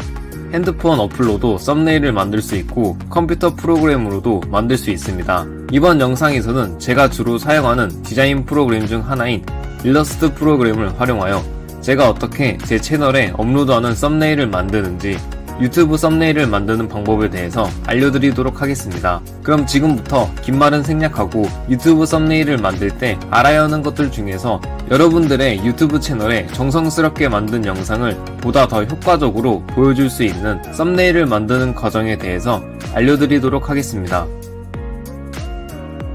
네, 그럼 지금부터 유튜브 썸네일은 어떻게 만드는 것인지에 대해서 알려드리도록 하겠습니다. 먼저 유튜브 썸네일을 만들기 위해서는 준비물이 필요합니다. 본격적으로 썸네일을 만들기 전에 우선 지금 제가 말씀드리는 준비물들을 꼭 준비하시고 영상을 시청하시는 것을 추천드립니다. 유튜브 썸네일을 만들기 위해서 필요한 준비물들은 어떤 것들이 있을까요? 우선 유튜브 썸네일을 편집할 디자인 프로그램이 있어야 할 겁니다. 이미지를 편집할 수 있는 디자인 프로그램은 굉장히 다양합니다. 저는 그 중에서 가장 많은 사람들이 사용하는 어도비의 일러스트레이터라는 프로그램을 사용하여 썸네일을 편집하고 있습니다. 일러스트는 포토샵과 마찬가지로 대부분의 사람들이 이미지 편집을 할 때 사용하는 프로그램으로 혹시라도 일러스트에 대해서 기초적인 개념과 사용 방법을 잘 모르시는 분들은 제 채널에 업로드가 되어 있는 일러스트 기초 강의를 먼저 보시고 오시는 것을 추천드립니다. 일러스트 프로그램 같은 경우 월 구독료를 지불하고 사용하는 유료 프로그램이지만 지금 당장 썸네일 작업이 급하신 분들은 어도비 홈페이지에 들어가셔서 어도비에서 제공하는 여러 디자인 프로그램들을 7일 동안 무료로 체험할 수 있으니 그 중에서 일러스트를 선택하여 해당 무료 버전 일러스트를 사용하시면 될 것 같습니다. 자, 이렇게 일러스트 프로그램이 준비가 되어 있다면 그 다음으로 준비해야 할 것은 바로 여러분들이 제작할 썸네일의 느낌을 먼저 구상하는 것입니다. 썸네일을 구상하는 방법 중에서 제가 가장 좋다고 생각하는 건 여러분들의 유튜브 채널과 비슷한 성격의 채널들의 썸네일들을 쭉 둘러보신 후에 마음에 드는 썸네일 스타일이 있다면 해당 썸네일을 참고하여 여러분만의 썸네일로 일러스트 프로그램을 통해서 그리시면 되겠습니다. 저 같은 경우에는 초반에 유튜브 채널을 생성하고 영상 썸네일을 제작할 때 지금 설명한 것과 마찬가지로 저와 성격이 비슷한 채널들의 썸네일들을 쭉 시장 조사하듯이 둘러본 다음에 제 채널에 저만의 썸네일 스타일을 구상하였습니다. 현재 제 채널에 있는 영상들의 썸네일을 보시면 영상의 내용은 조금씩 달라도 썸네일의 전체적인 디자인과 스타일은 비슷하다고 느끼실 겁니다. 이렇게 여러분들의 썸네일을 어떻게 구상할 것인지를 먼저 생각을 하신 다음에 썸네일의 컨셉과 디자인 레이아웃을 잡아주시면 되겠습니다. 그 다음에는 여러분들의 썸네일에 사용할 폰트와 이미지, 전반적인 색상 등등을 준비하시고 설정을 해주셔야 합니다. 폰트 같은 경우는 여러분들이 직접 제작을 해도 되지만 사실 폰트 디자이너가 아니라면 어려운 부분이고 저 같은 경우에도 폰트는 무료 폰트 사이트에서 제가 마음에 드는 제 썸네일과 잘 어울릴 것 같은 폰트를 찾아서 사용 중입니다. 무료 폰트 사이트 같은 경우에도 굉장히 다양한 사이트들이 있지만 그 중에서 대표적인 사이트인 눈누 사이트에서 현재 제 썸네일의 폰트들을 사용 중에 있습니다. 눈누 사이트에 들어가셔서 여러분들이 제작할 썸네일과 성격이 비슷한 폰트들을 찾아서 다운을 하셔서 폰트를 컴퓨터에 설치시켜 주시면 일러스트 프로그램에서 바로 다운받은 폰트를 적용시켜서 텍스트를 입력하실 수 있습니다. 단 여기서 주의하셔야 할 점은 무료 폰트 사이트라고 할지라도 폰트 디자인별로 라이선스가 어디까지는 허용이 되고 어디까지는 허용이 되지 않는다라는 사용 가능 범위들이 명시되어 있으니 폰트를 결정하실 때 해당 부분을 꼼꼼히 읽어보신 후에 폰트를 결정하는 것을 추천드립니다. 그 다음으로는 썸네일에 필요한 여러 이미지들, 활용할 이미지나 썸네일의 전반적인 색상 등을 준비하고 설정을 해주셔야 합니다. 활용할 이미지 같은 경우 썸네일을 만드는 사람마다 필요한 이미지들이 모두 다를 겁니다.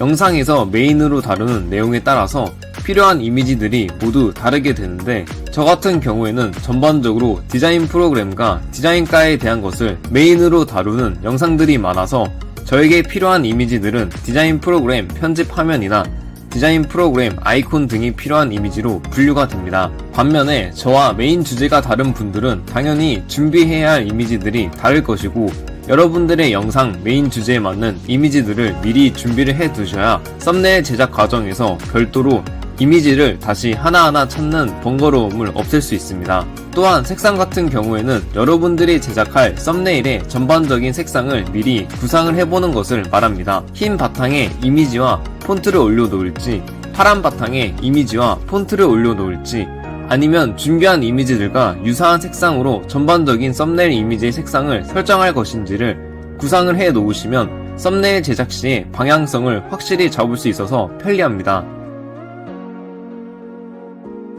네, 이제 이렇게 준비한 항목들을 활용하여 유튜브 썸네일을 만드는 과정에 대해서 알려드리도록 하겠습니다. 우선 일러스트 프로그램을 실행시켜 주신 후에 새 파일을 눌러서 여러분들이 작업할 종이의 크기를 설정을 해 주셔야 합니다. 유튜브 썸네일 같은 경우 가로 1280픽셀, 세로 720픽셀로 가로 방향으로 종이를 잡아주시면 되겠습니다. 아트보드는 한 장으로 설정을 해주시고 색상 모드는 RGB로 설정을 해줍니다. 레스트 효과, 즉 해상도 설정은 스크린 규격인 72ppi로 설정을 해주시고 만들기를 눌러주시면 됩니다.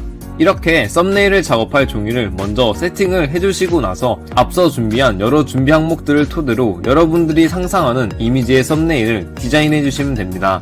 하얀 종이를 보고 있으면 머리가 하얗게 될 수 있는데 처음에는 당연하다고 생각합니다. 그렇기 때문에 앞서 준비 항목에서 여러분들이 제작할 썸네일의 컨셉과 기본적인 레이아웃 구상을 먼저 하고 나서 실제로 썸네일 작업을 하시면 방향성을 잃지 않고 작업을 원활하게 하실 수 있습니다. 지금부터 알려드리는 작업 과정과 방식은 사람마다 모두 다를 수 있습니다. 저는 제가 작업하는 방법을 기준으로 썸네일 제작을 할 예정이니 전반적으로 이러한 느낌으로 썸네일이 만들어지는구나를 알고 나서 여러분들이 직접 썸네일을 제작해 보시면 좋을 것 같습니다. 우선 저는 썸네일을 제작할 때 전반적인 썸네일에 큰 색상과 틀을 먼저 잡아줍니다. 현재 만들 썸네일은 실제로 지금 강의하는 영상에서 활용될 썸네일을 제작해 볼 텐데요. 일러스트를 활용하여 유튜브 썸네일을 제작하는 강의 영상이기 때문에 일러스트와 비슷한 느낌을 가진 배경 색상을 뒤에 깔아줍니다. 배경 색상을 뒤에 넣을 때에는 일러스트에 있는 좌측 도구 툴에서 사각형 도구로 배경의 크기에 맞게 사각형을 그려주시고 해당 색상을 일러스트와 유사한 느낌의 색상인 옐로우 오렌지 계열로 배경 색상을 만들어줍니다. 해당 작업을 하시기 전에 컨트롤 플러스 U를 눌러주시면 사각형의 테두리가 패스 영역, 즉 교차 라인에 자석 툴처럼 달라붙게 되는데 해당 기능을 사용하시면 정확한 교차선의 크기를 맞출 수 있기 때문에 해당 단축키를 켰다가 껐다가 하시면서 규격을 맞출 때 사용하시면 굉장히 좋습니다. 그 후에는 썸네일의 전반적인 레이아웃을 잡아줍니다. 레이아웃을 잡을 때에는 크기가 큰 것부터 작은 것의 순서로 순차적으로 종이 위에 배치를 해주시는 것이 좋습니다. 제가 준비한 이미지는 일러스트를 실행시켰을 때 나오는 이미지와 일러스트 프로그램 아이콘, 유튜브 아이콘 등을 준비해 왔습니다. 이제 준비한 이미지들을 배경 색지 위에 배치를 시킬 건데 배치를 하기 전에 배경 색지를 마우스 우클릭을 하셔서 정돈에 들어가셔서 맨 뒤로 보내기를 먼저 해줍니다. 그래야 배경 종이 위에 여러 요소들을 위에 배치시켰을 때 이미지들이 보여지기 때문입니다. 그 후에 배경 색지를 선택한 후 컨트롤 플러스 숫자 2를 눌러서 개체를 잠가줍니다. 개체를 잠그는 이유는 이후에 작업을 할 때 배경 색지는 건들 필요가 없기 때문에 작업 과정에서 불필요한 요소, 즉 여기서는 배경 색지가 되겠죠. 배경 색지가 선택되는 것을 방지하기 위함이라고 보시면 되겠습니다. 이제 큰 덩어리에서 작은 덩어리로 배치를 시켜보겠습니다. 제가 준비한 이미지들 중에서 큰 덩어리는 일러스트를 실행시켰을 때 보이는 이미지가 되겠습니다. 해당 이미지를 배경 색지 위에 적당한 위치로 옮겨 놓습니다. 해당 이미지의 크기도 조정을 해주시면서 적당한 위치 값으로 옮기신 후에 저 같은 경우에는 해당 이미지가 중점이 아니기 때문에 오퍼시티, 즉 불투명도 값에서 해당 이미지의 투명도를 줄 겁니다. 투명도 값을 적당히 30 정도로 주고 나서 배경 색지 위에 자연스럽게 올려져 있는 느낌으로 배치를 시켰습니다. 그 후에는 썸네일에서 가장 중요한 폰트 텍스트를 입력하고 해당 폰트의 위치 조정을 해보도록 하겠습니다. 앞서 준비한 폰트 스타일로 해당 썸네일에서 보여줄 텍스트를 입력해줍니다. 썸네일 텍스트 같은 경우 너무 길게 작성하시는 것보다 간결하고 크고 굵게 한눈에 텍스트가 보이게끔 적어주시는 것이 효과적입니다. 이렇게 큰 메인 텍스트를 입력하신 후에 해당 폰트의 크기를 조정해 가면서 적당한 위치 값에 올려놓습니다. 그 후에 추가로 적고 싶은 텍스트는 아래 부분에 메인 텍스트보다는 조금 작은 크기와 조금 덜 진한 농도의 색상으로 입력을 하신 후에 마찬가지로 해당 텍스트도 크기 조정과 위치 조정을 함께 해줍니다. 그 후에 준비한 이미지들 중에서 필요한 요소들을 적당한 곳에 크기와 위치 값을 조정해 줍니다. 저 같은 경우에는 일러스트 프로그램 아이콘과 유튜브 아이콘이 되겠습니다. 사실 이 정도만 완성이 되어도 얼추 썸네일 느낌이 들면서 완성도가 보여집니다. 여기서 조금 더 센스를 발휘해서 보다 완성도 있는 썸네일을 만들어 보겠습니다.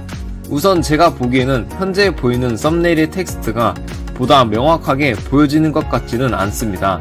왜냐하면 폰트 뒤에 배경 이미지와 배경 색상 등이 겹쳐 있기 때문이라고 생각을 하는데요. 여기서 사각형 툴을 활용하여 폰트 뒤에 깔리는 하얀색 투명한 사각형을 만들어서 폰트를 보다 깨끗하게 잘 보이도록 작업을 해줍니다. 사각형 툴로 폰트 뒤에 깔릴 수 있는 적당한 크기를 잡아주신 후에 해당 색상을 화이트로 적용을 시키고 불투명도 값을 50 정도로 적용을 시킵니다. 그 후에 이번에는 폰트를 선택하여 마우스 우클릭 후 정돈해서 맨 앞으로 가져오기를 해줍니다. 이렇게 편집을 하게 되면 이전보다 훨씬 메인 텍스트가 잘 보이게 되면서 하얀색 사각형의 투명도 값을 주었기 때문에 뒤에 있는 배경 또한 자연스럽게 보일 수 있는 효과를 줄 수 있습니다. 그 후에 밑에 있는 소제목 텍스트도 마찬가지로 사각형 툴을 활용하여 앞서 메인 텍스트에서 작업한 것을 그대로 적용을 시켜주시면 썸네일에서 보여지는 폰트 텍스트들이 보다 깨끗하고 자연스럽게 보여지게 되는 효과를 줄 수 있습니다. 저는 여기에서 조금 더 나아가서 메인 텍스트 밑에 줄을 하나 그어서 제 썸네일을 보는 시청자분들로 하여금 해당 텍스트가 이 영상의 메인 주제입니다를 보여주고 싶습니다. 줄을 긋는 방법은 여러 방법이 있지만 간단하게 앞서 사용한 사각형 툴로 폰트 텍스트 밑에 적당한 크기로 깔릴 수 있는 크기를 설정해 주신 후에 색상을 블랙으로 설정하여 매우 간단하게 텍스트 밑에 깔리는 밑줄을 만들 수 있습니다. 그 다음으로 메인 텍스트에서 파생되어 여러분들이 시청자들에게 알리고 싶은 텍스트를 썸네일 내에서 보여줄 수 있게 해줄 수도 있습니다. 단 해당 작업에서는 생으로 텍스트를 집어넣는 것보다는 체크 표시나 여러 다양한 효과를 통해서 텍스트를 자연스럽게 넣어주는 것이 좋습니다. 그 이유는 이미 썸네일에 많은 텍스트들이 들어가 있기 때문에 텍스트를 추가로 더 집어넣게 된다면 오히려 썸네일의 가독성이 떨어지고 정신만 사나워질 수 있기 때문이죠. 그래서 저 같은 경우에는 V자 모양의 체크 표시에 제가 추가하고 싶은 텍스트를 메인 텍스트와 소제목 텍스트와는 다른 색상으로 그리고 보다 더 작은 크기로 썸네일에 추가를 하고 있습니다. 이렇게 편집을 해주시면 메인 텍스트와 소제목 텍스트와는 구별이 되는 느낌을 줄 수 있고 자연스럽게 보여질 수도 있기 때문입니다. 현재 저는 이러한 과정과 방법으로 제 유튜브 채널에 업로드되어 있는 동영상들의 썸네일을 제작하고 있습니다. 물론 영상마다 썸네일의 스타일이 조금씩 다르긴 하지만 전체적인 큰 레이아웃은 대부분의 썸네일을 이와 같이 비슷하게 작업을 하고 있습니다. 네, 이제 이렇게 열심히 잘 만든 유튜브 썸네일을 실제로 유튜브 채널의 영상에 등록하는 방법을 알려드리도록 하겠습니다. 우선 작업한 썸네일을 이미지 파일로 내보내기를 해야 합니다. 일러스트에서 작업한 내용물을 이미지로 내보내게 하는 방법은 좌측 상단에 있는 파일에서 내보내기를 클릭 후에 내보내기 형식을 클릭합니다. 그 후에 어디로 내보내기를 할 것인지의 위치를 선택하시면 됩니다. 내보내기를 할 파일의 위치를 선택하신 후에 포맷에서 JPG로 파일 형식을 선택합니다. 그 후에 내보내기를 클릭하면 JPG 옵션 창이 뜨게 됩니다. 여기서 색상 모델을 RGB로 설정하신 후에 품질을 고화질 7로 입력한 후에 해상도는 스크린 표준 규격인 72ppi로 설정을 해주시면 됩니다. 이렇게 모든 설정을 하신 후에 확인을 누르시면 앞서 일러스트에서 작업한 썸네일의 이미지가 깔끔하게 JPG로 내보내기가 된 것을 확인할 수 있습니다. 이제 해당 이미지 파일을 가지고 유튜브 영상 업로드에서 영상 썸네일을 등록해 주시면 됩니다. 썸네일 등록은 제가 이전에 만들어 놓은 유튜브 시작하는 법에 대한 강의에서 자세히 나와 있지만 한 번 더 설명을 해 드리도록 하겠습니다. 먼저 유튜브 내 채널에서 동영상 관리를 누르신 후에 우측 상단에 있는 만들기를 클릭 후 동영상 업로드로 들어갑니다. 그러면 여기에서 편집된 영상을 선택하여 영상을 업로드 시킨 후에 세부 설정에서 유튜브 썸네일 이미지를 등록할 수 있습니다. 세부 설정에는 여러 항목들이 나와 있는데 해당 부분은 제 채널에 업로드가 되어 있는 유튜브 시작하는 법에 대해서 매우 자세하게 나와 있으니 도움이 필요하신 분들은 해당 영상을 시청해 주시면 되겠습니다. 여러가지의 세부 설정 항목 중에서 미리 보기 이미지가 있습니다. 여기에서 유튜브 썸네일 이미지를 업로드를 하시면 됩니다. 미리 보기 이미지 업로드를 눌러서 썸네일을 저장한 파일 위치에서 작업한 썸네일을 찾아서 선택하시면 자동으로 썸네일이 등록이 됩니다. 이렇게 썸네일을 등록하시면 추후 영상을 업로드했을 때 유튜브 채널에 있는 지정한 영상의 썸네일로 설정이 됩니다. 네, 이렇게 이번 영상에서는 유튜브 썸네일 만들기에 대해서 알고 싶은 분들이 자신의 유튜브 채널에 있는 영상들의 썸네일을 어떻게 만들어야 하는지에 대한 그 과정에 대해서 상세하게 알아보는 시간을 가졌습니다. 저도 처음에는 유튜브 영상을 만들어 놓고 어떻게 영상의 썸네일을 만들어야 하는지에 대해서 무척 궁금해하고 처음이라 모르는 부분도 많아서 인터넷을 검색해 가면서 혼자 끙끙 앓으면서 썸네일을 만들었던 경험과 기억들이 있기에 썸네일을 처음 만드시는 분들이 썸네일 만들기에 대해서 얼마나 힘들어하고 어려워하는지에 대한 고충을 잘 알고 이해하고 있습니다. 영상 편집을 하는 것도 힘들고 어려운데 썸네일을 만드는 과정도 은근히 알아야 할 것들이 많아서 처음 썸네일을 만들려고 하시는 분들이 제가 제작한 해당 영상을 한번 시청을 하시고 나서 그 누구의 도움 없이 손쉽게 썸네일을 만드셨으면 하는 마음에 해당 영상을 제작하였습니다. 유튜브 썸네일을 처음 만드시는 분들이 제 영상을 보시고 나서 순조롭게 여러분들만의 독특한 썸네일을 만드셨으면 좋겠습니다. 그럼 다음 영상에서는 제가 알고 있는 것들 중에서 여러분들께 알려드리고 싶은 것들에 대해서 영상을 제작하여 업로드를 하도록 하겠습니다. 썸네일을 처음 만드시는 분들이 썸네일을 어떻게 만드는지에 대한 궁금증을 제 영상을 시청하시고 나서 조금이나마 도움이 되었으면 좋겠습니다. 영상 시청해주셔서 감사합니다.